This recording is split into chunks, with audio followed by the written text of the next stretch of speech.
ኢትዮጵያ ትልቅ ሀገር ናት። በሳይዟ፣ በታሪኳ፣ በሀብቷ ልክ ራሷን ጠብቃ ለልጆቿ መሸጋገር መቻሏን ማረጋገጥ ያስፈልጋል።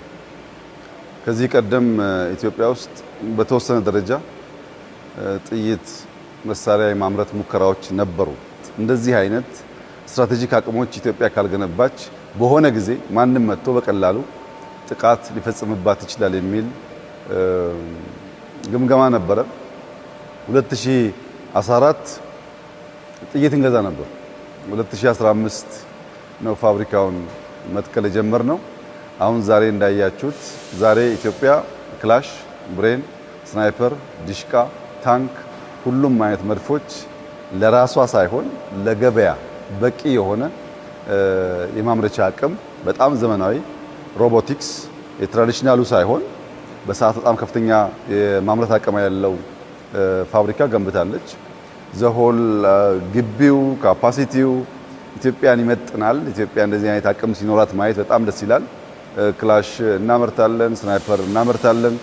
እነዚህ አይነት ነገሮች ከመግዛት ወጥተን አምርተን ለሌሎች የምንሸጥ ሀገር መሆናችን እና በጣም በአጭር ጊዜ ውስጥ 2 ዓመት ባልሞላ ጊዜ ውስጥ ይሄ አቅም ተገንብቶ በማየቴ በጣም ከፍተኛ ክብርና ደስታ ይሰማኛል።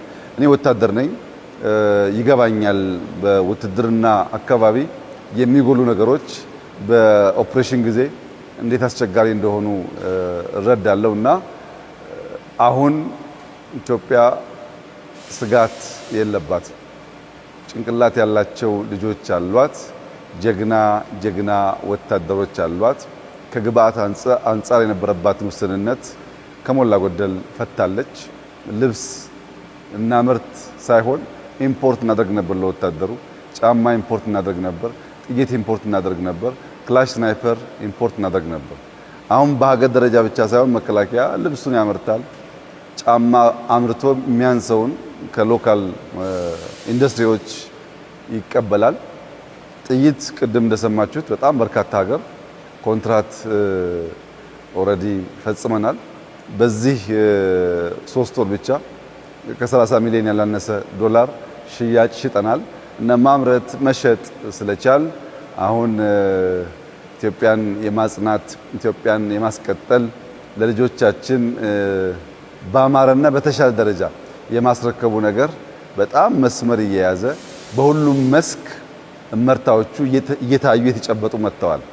በግብርና ያመጣነው ውጤት ይታወቃል። በኢንቫይሮንመንት ያመጣነው ውጤት ይታወቃል። በማዕድን ያመጣነው ውጤት ይታወቃል። በአይሲቲ እና ቴክኖሎጂ ያመጣነው ውጤት ይታወቃል። አሁን ደግሞ በወታደራዊ አቅም በተለይ በኢንዱስትሪው በዚህ ዓመት ከፍተኛ ትኩረት ከተሰጠው ሴክተር አንዱ ከ5ቱም ፒላርስ ኢንዱስትሪ ነው። እስከ 12% እድገት ይጠበቅበታል። የመከላከያ ኢንዱስትሪ ብቻ የመጣው እድገት ግን በጣም ተስፋ ሰጪና ኢትዮጵያ በእውነትም እያንሰራራች ነው። ከስጋት ወጥታ ቤዚክ የሚባሉ ምርቶች አምርታ ራሷን ለመከላከል ራሷን ለማሳደግ የሚያስችል አቅም እየፈጠረች ነው የሚለውን በደንብ የሚያሳይ ነው። 3 መሰረታዊ ጉዳዮች አሉ ሀገር ሁልጊዜም ቢሆን ማምረት የሚገባት። አንደኛው ምግብ ነው። በቂ ምግብ የማያመርት ሀገር፣ ራሱን የማይመግብ ሀገር ለማንኛውም አደጋ የተጋለጠ ነው። ሁለተኛው ልብስ ነው። የራሱን ልብስ ማምረት የማይችል ሀገር ለአደጋ የተጋለጠ ነው። ምክንያቱም ልብስ ሰው እስካለ ድረስ፣ ምግብ ሰው እስካለ ድረስ አይቀሬ ስለሆነ። ሶስተኛው መድኃኒት ነው። መከላከል እንደተጠበቀ ሆኖ በመድኃኒትም ደግሞ ራስን መቻል ያስፈልጋል። ከዚህ ጋር ተያይዞ የሚያስፈልጉ ሌሎች ኢምፖርታንት አይተምስ አሉ። ነገር ግን በሁሉም መስክ እኔ አሁን ስመለከት በጣም ችግር የነበረ በቀላል ልናሟላቸው የሚገቡ ነገሮች ምላሽ እያገኙ ስለሆነ ኢትዮጵያ ተስፋ አላት። ኢትዮጵያ እያንሰራራች ነው። ኢትዮጵያ ጀምራ እየጨረሰች ነው። በ1 ዓመት ተኩል በ2 ዓመት ውስጥ እንደዚህ አይነት ኢንዱስትሪ ማየት የራስን ፍላጎት ሸፍኖ ኤክስፖርት የሚያደርግ ኢንዱስትሪ ማየት በጣም ትልቅ ክብርና ኩራት ነው። ለዚህ ስራ የመከላከያ ሚኒስቴር አመራሮች፣ የኢንዱስትሪው ኃላፊዎች፣ እዚህ አካባቢ ያሉ በሺህ የሚቆጠሩ ሰራተኞች ከፍተኛ ክብርና ምስጋና ይገባቸዋል። በአጭር ጊዜ ውስጥ ኢትዮጵያ የሚያስፈልጋትን አቅም ፈጥረዋል። ገዝተው ሳይሆን አምርተው ለኛ ብቻ ሳይሆን ለሌሎችም የሚሸጥ አቅም ገንብተዋል። ለዚህ ኩራት እና ክብር ሊሰማቸው ይገባል። እኔም በበኩሌ እጅግ አድርጌ አመሰግናለሁ። በጣም ደስ የሚል ፍሬን ያየ ነው።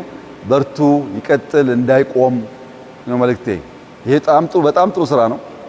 በጣም ጥሩ ጅምር ነው።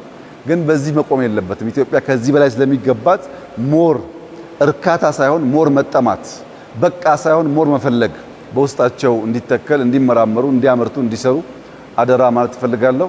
በጣም አስደሳች ጊዜ ነው። እንኳን ደስ ያለን ልላችሁ እወዳለሁ። አመሰግናለሁ።